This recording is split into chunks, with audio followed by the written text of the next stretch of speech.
பதஞ்சலி முனிவர் நமக்கு அருளிய 4 யோக முறைகளிலும் ஒவ்வொரு யோக முறையிலும் ஒரே மாதிரியான 8 அங்கங்களைக் கொண்டுள்ளது. இதையே அஷ்டாங்க யோகம் என்கின்றோம். அவை 1 யமம், 2 நியமம், 3 ஆசனம், 4 பிரதியாகாரம், 5 பிராணாயாமம், 6 தாரணை, 7 தியானம், 8 சமாதி.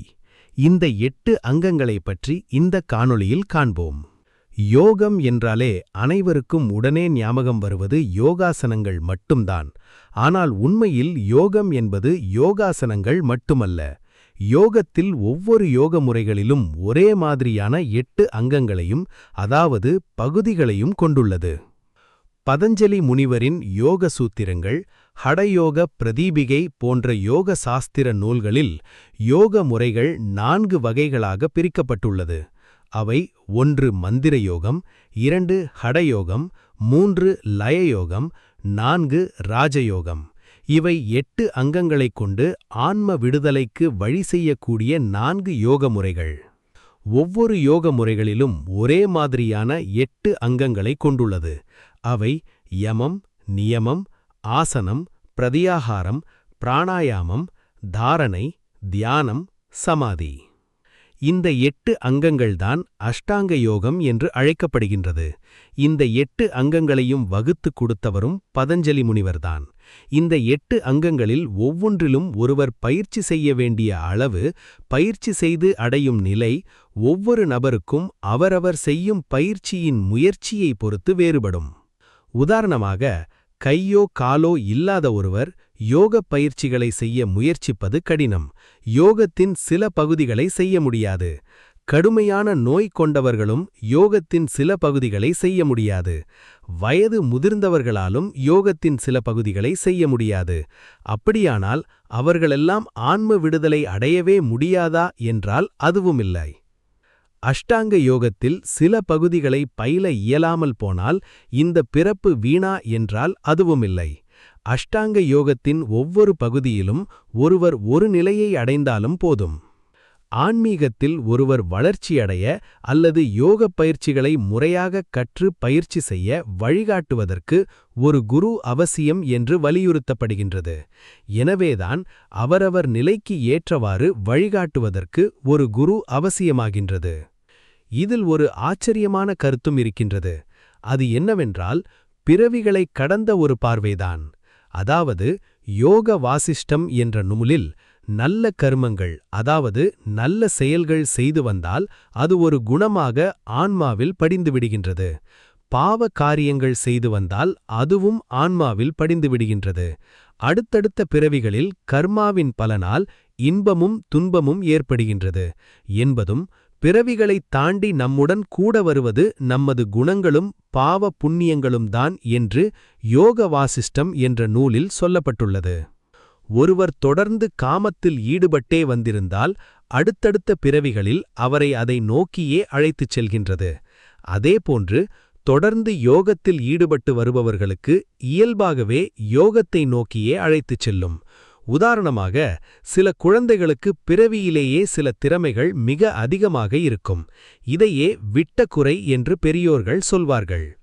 இவ்வாறு ஒருவர் யோக பயிற்சிகள் செய்து சில காரணங்களால் இந்த பிறவியில் வெற்றி பெற முடியாமல் போனாலும் அடுத்தடுத்த பிறவிகளில் அவர் வெற்றி பெற முடியும். எப்படி தாய் தந்தை மூதாதையரின் சில மரபு பண்புகள் மரபணுவிலேயே பதியப்பட்டு விடுகின்றதோ, அதுபோலவே யோகத்தின் மூலம் நாம் அடைந்த பண்புகள் ஆன்மாவின் மீது பதியப்பட்டு விடுகின்றது. யோகத்துக்கு முதல் தேவையாக இருப்பதே தெய்வ பக்தியும் தெய்வ நம்பிக்கையும் தர்ம சிந்தனையும் அதில் ஈடுபாடும் அவசியம். இல்லாத மனிதன் புலன்களின் ஊடாக இன்பத்தை தேடி அலைகிறான். தன்னுடைய சுகத்துக்காக எந்த தவறையும் செய்ய துணிந்து விடுகிறான். கோபதாபங்களாலும் தொடர்ந்த வேட்கையாலும் மனித உடல் வளவிழக்கிறது. ஆசை, உலகப்பற்று, கோபம் ஆகியவற்றால் மனதும் வளவிழக்கிறது. ஆக அதர்மத்தின் வழி நடக்கும் மனிதன் மனதாலும் உடலாலும் வளவிழந்து விடுகிறான். அதனால்தான் உடலுக்கும் மனதிற்கும் அமைதி அளித்து மனிதனை தெய்வ நிலைக்கு அழைத்துச் செல்ல தர்ம சிந்தனையும் யோகத்தின் ஈடுபாடும் அவசியமாகின்றது. யோகம் என்பது 4 பிரிவுகளாகவும் ஒவ்வொரு பிரிவிலும் 8 அங்கங்களை கொண்டதாகவும் பார்த்தோம். இனி அந்த 8 அங்கங்களைப் பற்றி தெளிவாகப் பார்ப்போம். அஷ்டாங்க யோக முறையில் 5 அங்கங்கள், அதாவது உடலை கட்டுப்படுத்தக்கூடிய பயிற்சிகளாகவும் 3 அங்கங்கள் உள்ளத்தை, அதாவது மனதை கட்டுப்படுத்தக்கூடிய பயிற்சிகளாகவும் பிரித்துக் கூறுவர்.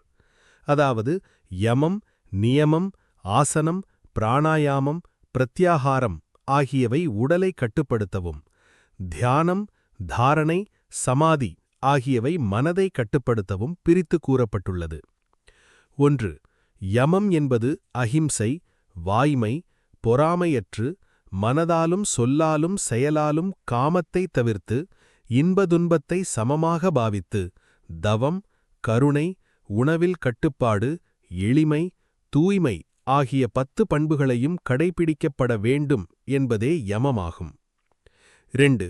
நியமம் என்பது விரதமிருந்து, இருப்பதை வைத்து மகிழ்ந்து, ஆன்மீகத்தில் ஈடுபட்டு, தானம் செய்து, தவத்தில் ஈடுபட்டு, கடவுளை மனதார வணங்கி, ஆன்மீக சித்தாந்தங்களை கேட்டு கற்று தெளிவை அடைந்து, தீய வழிகளில் ஈடுபடாமல் மனதை மல்வகையில் செலுத்தி, குருவிடம் உபதேசம் பெற்று, மந்திரங்களை உச்சரித்து உருவேற்றி, குருவிடம் பெற்ற உபதேச யோகங்கள் செய்தல் போன்ற 10 விதமான செயல்களையும் கடைபிடிக்கப்பட வேண்டும் என்பதே நியமமாகும்.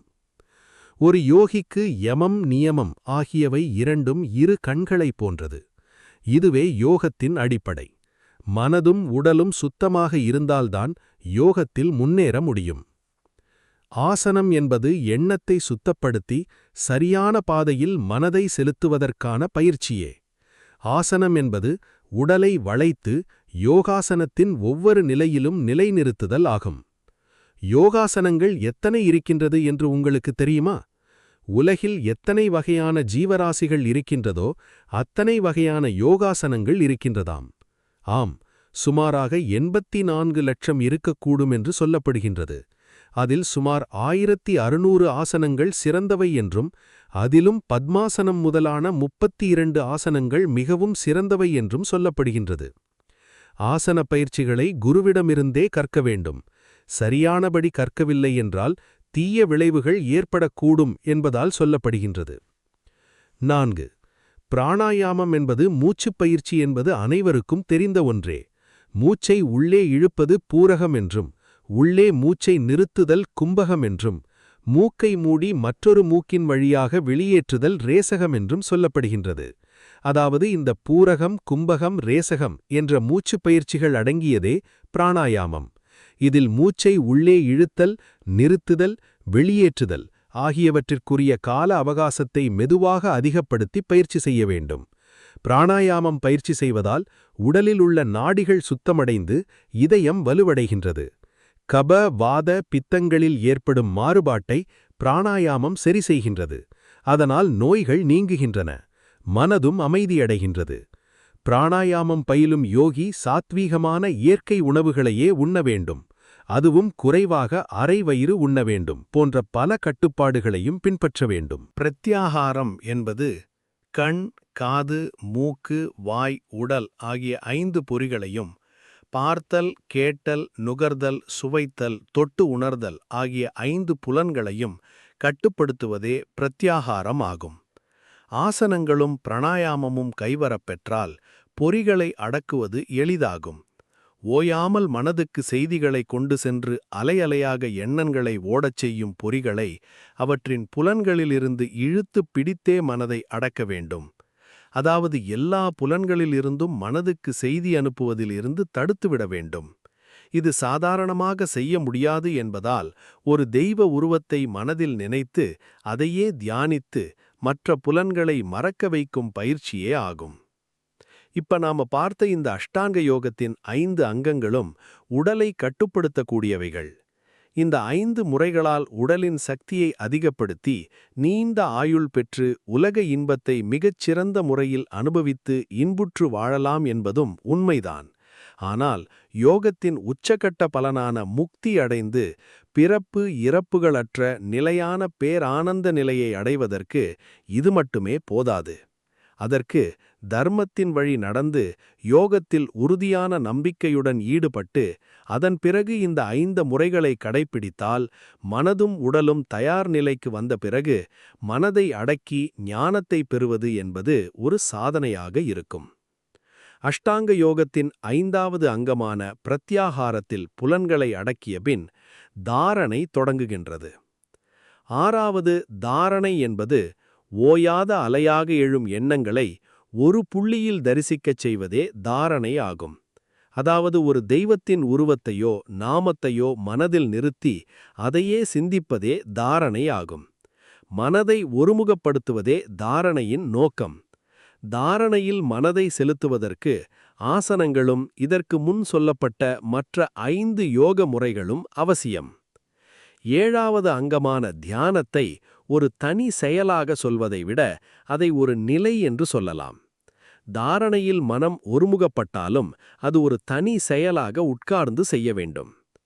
7வது தியானம் என்பது ஒரு நிலைப்படுத்தப்பட்ட மன ஓட்டத்தை இடையில் எந்த சிதறலுமின்றி ஒரு நதியைப் போல தொடர்ந்து நீட்டிக்கச் செய்வதே தியானம். தியானம் செய்யும் நபர் எதன் மீது தியானிக்கிறாரோ அந்த பொருளுக்கும் தியானிப்பவருக்கும் இடையே உள்ள தொடர்பு, இவை மூன்றும் ஒன்றிணையும் போது அது அடுத்த நிலையான சமாதிக்கு அழைத்துச் செல்லும். தியானத்தின் போது முதுகெலும்பு நேராக இருக்கும்படி சுகாசனம், பத்மாசனம் அல்லது வஜ்ராசனத்தில் அமர்வது அவசியம். இது பிராண ஆற்றல் தடையின்றி பாய உதவும். கைகளில் ஞான முத்திரை வைப்பது நரம்பு மண்டலத்தை அமைதிப்படுத்தி மனதை ஒருமுகப்படுத்தும். சுயத்தை பற்றிய புரிதலும் உள்நோக்கிய பயணமும் தடையற்ற கவன ஓட்டமும் சாத்தியப்படுத்தப்படும். குறிப்பு: தியானம் என்பது வலுக்கட்டாயமாக செய்வது அல்ல, அது முறையான பயிற்சியின் மூலம் தானாக அமைய வேண்டிய ஒரு நிலை. தொடர்ச்சியான பயிற்சியும் பற்றற்ற நிலையும் தியானத்தை முழுமைப்படுத்தும். இதன் அடுத்த நிலைதான் சமாதி. 8வது சமாதி என்பது இறுதி மற்றும் உச்சகட்ட நிலையே சமாதியாகும். இது ஒரு யோகி தனது ஆன்மீக பயணத்தில் அடையும் பூரணத்துவத்தை குறிக்கின்றது.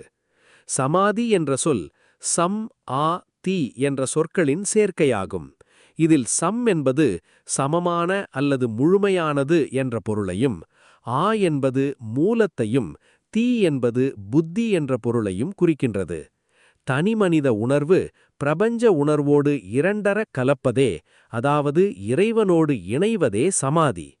இந்த நிலையில் தியானிப்பவர், தியானிக்கப்படும் பொருள் மற்றும் தியானம் இந்த மூன்றுக்கும் இடையிலான வேறுபாடு மறைந்து ஒன்றிணைகின்றது.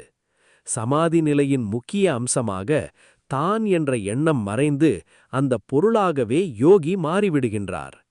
தூய விழிப்புணர்வு, பேரின்பம் என்ற புலன்களால் உணர முடியாத, விவரிக்க இயலாத ஒரு பெரும் அமைதியையும் ஆனந்தத்தையும் பிறப்பு மற்றும் இறப்பு எனும் சுழற்சியிலிருந்து விடுதலை அடைய இந்த சமாதி நிலையின் வழிவகுக்கின்றது.